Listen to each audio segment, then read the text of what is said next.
एक और अच्छी चीज़ मैं आपके साथ 12वीं क्लास में पता नहीं आपके टीचर ने आपके साथ ये चीज़ शेयर की होगी शायद कि अच्छे-अच्छे कोट लिख लो अपने चारों तरफ दीवार वगैरह पे और उनको पढ़ते रहो, मोटिवेटेड रहोगे, हाँ या ना? तो मैं अपने टेबल पे सारी चीज़ लिख लेता था अच्छे-अच्छे पेपर पे। तो पोस्टर तो खरीदे नहीं जाते थे पर लिख लेते थे।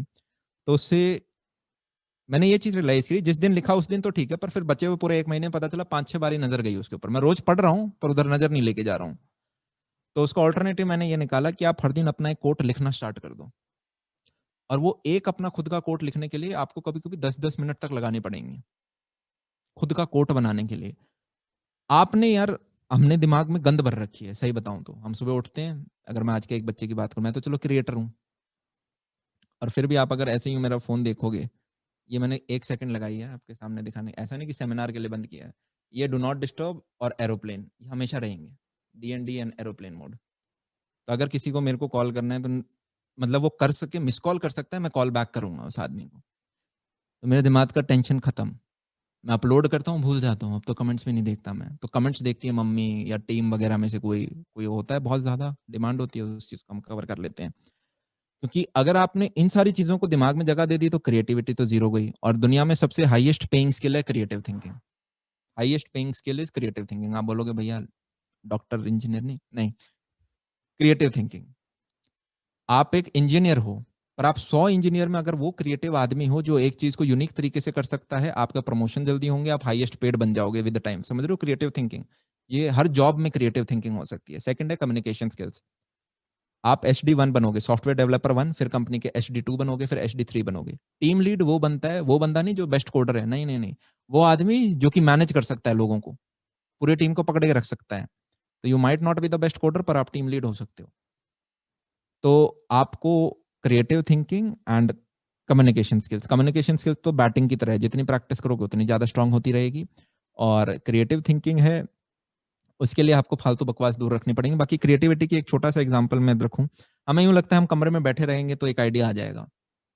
ऐसे ही होता है ना बॉलीवुड ने सिखाया है क्रिएटिव आदमी एक कमरे में बैठा हुआ है और वो सोच रहा है और उसके नहीं, एक पेंटर है जिसका एग्ज़ाम्पल इसी में से किसी बुक के अंदर था, मेरे एग्ज़ैक्ट उस पेंटर का नाम याद आ नहीं रहा, अगर शायद यही है, शायद मेबी तो मैं आपको नाम भी बता दूँगा।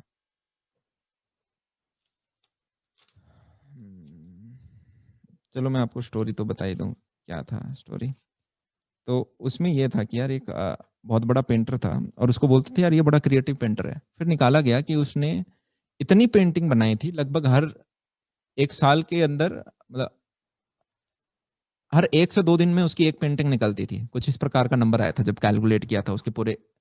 तो आप ये चीज़ समझ पा रहे हो उसने शायद हज़ारों पेंटिंग जब बनाई, उनमें से कुछ पेंटिंग्स को आज के दिन रिनाउंड ऐसे ही माना जाता है कि यार ये बहुत तगड़ी पेंटिंग है। तो आपकी क्रिएटिविटी बेसिकली क्या है, आपने इतनी ज़्यादा चीज़ें निकाल दी, मान लो मैंने इतने ज़्यादा वीडियो निकाल दिए कि उनमें से 4-5 बहुत ज़्यादा हिट चले गए। और आप निकालते-निकालते समझ पा रहे हो कि क्या चीज़ें मेरे को और डालनी चाहिए। ये समझ पा रही हो? मेरे को वीडियो ड्यूरेशन कितनी रखनी चाहिए या फिर क्या मैं बच्चे को इस बार गलत समझ पाया, मेरे को इस बार ऐसे करना चाहिए। सेम पेंटर भी वही चीज़ लगा रहा है। तो आपकी जितनी प्रैक्टिस बनती जाती है, आप बैटमैन में लगाओ आपको यार अगर बैटमैन बोल दिया आपको बैटिंग करनी है, तो वहाँ पे क्रिएटिव बंदा कौन है? जिसने इतनी बैटिंग कर रखी है कि यार वो इधर-उधर हर बॉल खेल पा रहा है, शॉट्स ले पा रहा है अलग-अलग।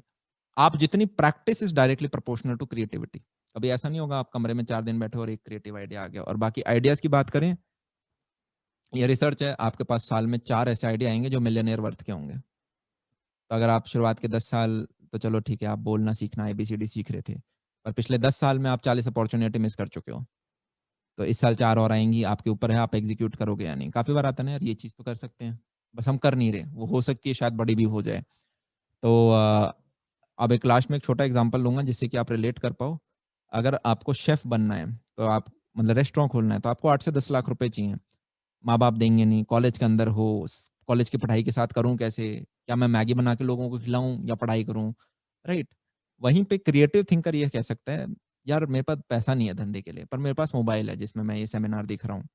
क्यों ना मैं दिल्ली में रहता हूँ, बैंगलोर में रहता हूँ, हैदराबाद में रहता हूँ, जहाँ भी रहता हूँ, यहाँ पे एटलीस्ट 100-200 लोग तो होंगे। हर सड़क पे कोई ऑमलेट बनाने वाला है, कोई चाय बनाने वाला है, कोई अलग टाइप का पराठा बनाता है, कोई अलग टाइप के पनीर टिक्का बनाता है। मैं जाके किसी की बिरयानी रिकॉर्ड करूँ। ऐसे करके अगर आप साल में 300 आपके 65 दिन होते हैं, एटलीस्ट 300 वीडियो आपको डालने होंगे, इतनी फ्रीक्वेंसी रखनी होगी आज के दिन। आप 4 साल में अगर आप 1000 वीडियो डाल दो अपने इंजीनियरिंग के दौरान, मैं आपको बोल रहा हूँ एटलीस्ट मिनिमम बोल रहा हूँ। हो सकता है शुरुआत के 40-50 वीडियो आपको दिक्कत हो, 40-50 नहीं होगी, 3-4 दिक्कत तो होंगी। उसके बाद आप अपने आप समझ जाओगे मेरे को इस प्रकार का डालना चाहिए। आपकी जो कमेंट सेक्शन में ऑडियंस है वो आपको गाइड करेगी और आपके मिनिमम 5 से 6 लाख लोग होंगे जो आपको देख रहे हैं। और ये सोशल मीडिया है वो 50 से 60 लाख भी हो सकता है। पर मिनिमम आपके 5 से 6 लाख होंगे, आप यंग बंदे क्रिएटिव तरीके से उस चीज़ को करोगे। क्या मैं बोल सकता हूँ एक एडसेंस होता है यार बेसिकली ऐड देखते हैं उसके थोड़ा पैसा मिलता है। इंडिया में सबसे कम मिलता है पर फिर भी ठीक नंबर होता है। तो आप 20, 25, 30 हज़ार रुपए कमा सकते हो अपने कॉलेज लाइफ में उससे। तो आपने वो पैसा एक्यूमुलेट किया तो अब आपके पास 4-5 लाख रुपए आ गए कॉलेज एंड तक, राइट?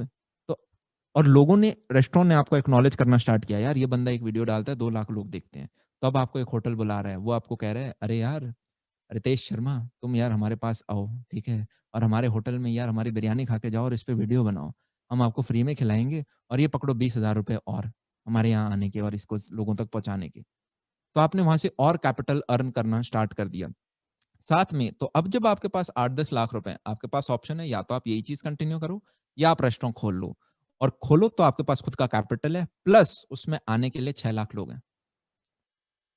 ठीक है? तो ये है creative thinking. That's why creative thinking highest paid है। अब यहाँ पे खाने बनाने का टैलेंट तो बाद में आएगा, राइट?